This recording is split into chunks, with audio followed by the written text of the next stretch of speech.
കേരള നിയമസഭാ തിരഞ്ഞെടുപ്പിൽ നേരിട്ട കനത്ത തിരിച്ചടിക്കു പിന്നാലെ സിപിഎം നടത്തുന്ന ആത്മപരിശോധന ഇപ്പോൾ പാർട്ടിയുടെ അടിത്തറയിലേക്കാണ് നീളുന്നത്. സർക്കാരിന്റെ ഏറ്റവും വലിയ നേട്ടങ്ങളായി ഇടതുമുന്നണി ഉയർത്തിക്കാട്ടിയ ലൈഫ് മിഷൻ വീടുകളും ക്ഷേമ പെൻഷനുകളും യഥാർത്ഥത്തിൽ വോട്ടായി മാറിയോ എന്ന ചോദ്യം തന്നെയാണ് ഇപ്പോൾ പാർട്ടി ഔദ്യോഗികമായി ഉയർത്തുന്നത്. ഏരിയ കമ്മിറ്റികളോട് സംസ്ഥാന നേതൃത്വം ആവശ്യപ്പെട്ടിരിക്കുന്ന വിശദമായ റിവ്യൂ റിപ്പോർട്ടുകൾ അതിന്റെ സൂചനകളാണ് നൽകുന്നത്. ക്ഷേമപദ്ധതികൾ കേരള രാഷ്ട്രീയത്തിൽ എന്നും ശക്തമായ തിരഞ്ഞെടുപ്പായുധമായിരുന്നു. പ്രത്യേകിച്ച് പിണറായി സർക്കാരിന്റെ രണ്ടാം കാലഘട്ടങ്ങൾ. സാമൂഹ്യ സുരക്ഷാ പെൻഷനുകൾ, ലൈഫ് മിഷൻ വീടുകൾ, സ്ത്രീകൾക്കും സാധാരണക്കാരനും ലക്ഷ്യമിട്ട വിവിധ പദ്ധതികൾ എന്നിവയെ ഇടതുമുന്നണി തന്റെ രാഷ്ട്രീയ മുഖമായി അവതരിപ്പിച്ചിരുന്നു. എന്നാൽ തിരഞ്ഞെടുപ്പ് ഫലം പുറത്തുവന്നപ്പോൾ പ്രതീക്ഷിച്ചതിനു വിപരീതമായ ചിത്രമാണ് കണ്ടത്. നിരവധി ക്ഷേമപദ്ധതികളുടെ ഗുണഭോക്താക്കളുള്ള പ്രദേശങ്ങളിൽ പോലും യുഡിഎഫിന് വലിയ മുന്നേറ്റം സാധിച്ചു. ഇതോടെയാണ് സർക്കാർ സഹായം ലഭിച്ചവർ എവിടേക്കുപോയി എന്ന ചോദ്യം പാർട്ടിക്കുള്ളിൽ ശക്തമായത്. സംസ്ഥാന നേതൃത്വം ഇപ്പോൾ ഏരിയ കമ്മിറ്റികളോട് ചോദിക്കുന്നത് കണക്കുകൾ മാത്രമല്ല, പാർട്ടിയുടെ സാമൂഹിക സ്വാധീനത്തിന്റെ യഥാർത്ഥ അവസ്ഥയാണ്. ഓരോ ഏരിയയിലും എത്ര പേർ ക്ഷേമ പെൻഷൻ വാങ്ങുന്നു, എത്ര പേർ ലൈഫ് മിഷൻ വീടുകളുടെ ഗുണഭോക്താക്കളാണ്, അവർ തിരഞ്ഞെടുപ്പിൽ എങ്ങനെ വോട്ട് ചെയ്തു എന്നതടക്കമുള്ള സൂക്ഷ്മ വിവരങ്ങൾ ശേഖരിക്കാനാണ് നിർദ്ദേശം. ഇതിലൂടെ ക്ഷേമരാഷ്ട്രീയത്തിന്റെ പ്രഭാവം കുറഞ്ഞോ എന്നതാണ് പാർട്ടി മനസ്സിലാക്കാൻ ശ്രമിക്കുന്നത്. തിരഞ്ഞെടുപ്പിനു മുൻപ് പെൻഷൻ ഗുണഭോക്താക്കളുടെ യോഗങ്ങൾ എത്രമാത്രം സംഘടിപ്പിച്ചു എന്ന വിവരവും ചോദിച്ചിരിക്കുന്നത് ശ്രദ്ധേയമാണ്. അതായത് ക്ഷേമപദ്ധതികളെ വെറും ഭരണനേട്ടമായി മാത്രമല്ല, രാഷ്ട്രീയ ബന്ധം ഉറപ്പിക്കാനുള്ള ഉപാധിയായി ഉപയോഗിക്കാൻ പാർട്ടി ശ്രമിച്ചിരുന്നു എന്ന സൂചനയാണ് ഇതിൽ നിന്ന് ലഭിക്കുന്നത്. ആശാവർക്കർമാർ, അങ്കണവാടി ജീവനക്കാർ, ഹരിതകർമ്മസേനാംഗങ്ങൾ, പാചകത്തൊഴിലാളികൾ, സ്കീം വർക്കർമാർ തുടങ്ങിയ വിവിധ വിഭാഗങ്ങളുമായി പ്രത്യേക യോഗങ്ങൾ നടത്തിയോ എന്ന ചോദ്യവും അതേ രാഷ്ട്രീയ ആശങ്കയിലേക്കാണ് വിരൽ ചൂണ്ടുന്നത്. ഇവിടെയാണ് സിപിഎം നേരിടുന്ന ഏറ്റവും വലിയ പ്രതിസന്ധി വ്യക്തമാകുന്നത്.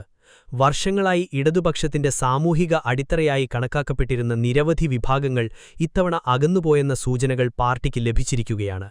ആശാവർക്കർമാരുടെ സമരം, ജീവനക്കാരുടെ അസംതൃപ്തി, പെൻഷൻ വിതരണം വൈകിയത്, വിലക്കയറ്റം തുടങ്ങിയ വിഷയങ്ങൾ ക്ഷേമപദ്ധതികളുടെ രാഷ്ട്രീയ നേട്ടത്തെ കുറച്ചു എന്ന വിലയിരുത്തൽ പാർട്ടിക്കുള്ളിൽ ശക്തമാണ്. ന്യൂനപക്ഷ വോട്ടുകളെക്കുറിച്ചുള്ള പ്രത്യേക റിപ്പോർട്ട് തേടിയതും അതീവ രാഷ്ട്രീയ പ്രാധാന്യമുള്ള കാര്യമാണ്. മുസ്ലിം, ക്രൈസ്തവ ന്യൂനപക്ഷ വിഭാഗങ്ങളിൽ ഇടതുമുന്നണിക്ക് വലിയ ഇടിവുണ്ടായെന്ന വിലയിരുത്തലാണ് ഇപ്പോൾ പാർട്ടിക്കുള്ളിൽ ഉയരുന്നത്.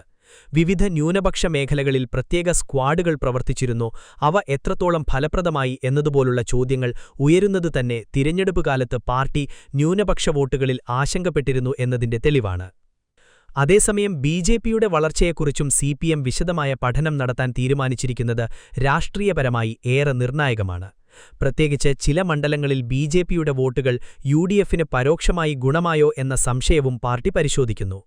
ബിജെപി യുഡിഎഫ് വോട്ട് കൈമാറ്റമുണ്ടായോ എന്ന ചോദ്യം സിപിഎം ഔദ്യോഗിക റിപ്പോർട്ടിൽ ഉൾപ്പെടുത്തിയിരിക്കുന്നത് ഭാവിയിലെ രാഷ്ട്രീയ ആക്രമണങ്ങൾക്ക് അടിത്തറയൊരുക്കാനാണെന്നാണ് രാഷ്ട്രീയ നിരീക്ഷകരുടെ വിലയിരുത്തൽ. പാർട്ടി പ്രവർത്തകരും അനുഭാവികളും വോട്ട് ചെയ്യാൻ പോകാതിരുന്നതിനെക്കുറിച്ചുള്ള പരിശോധനയും സിപിഎം ഗൗരവത്തോടെ കാണുന്നു.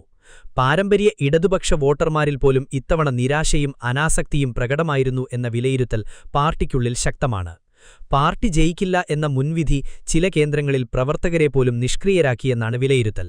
ഇത് സംഘടനാതല ദൗർബല്യത്തിന്റെ സൂചനയായി നേതൃത്വം കാണുന്നു. ഇത്തരം റിപ്പോർട്ടുകൾ പാർട്ടിയുടെ ഭാവി രാഷ്ട്രീയ തന്ത്രങ്ങളെ സ്വാധീനിക്കുമെന്നുറപ്പാണ്.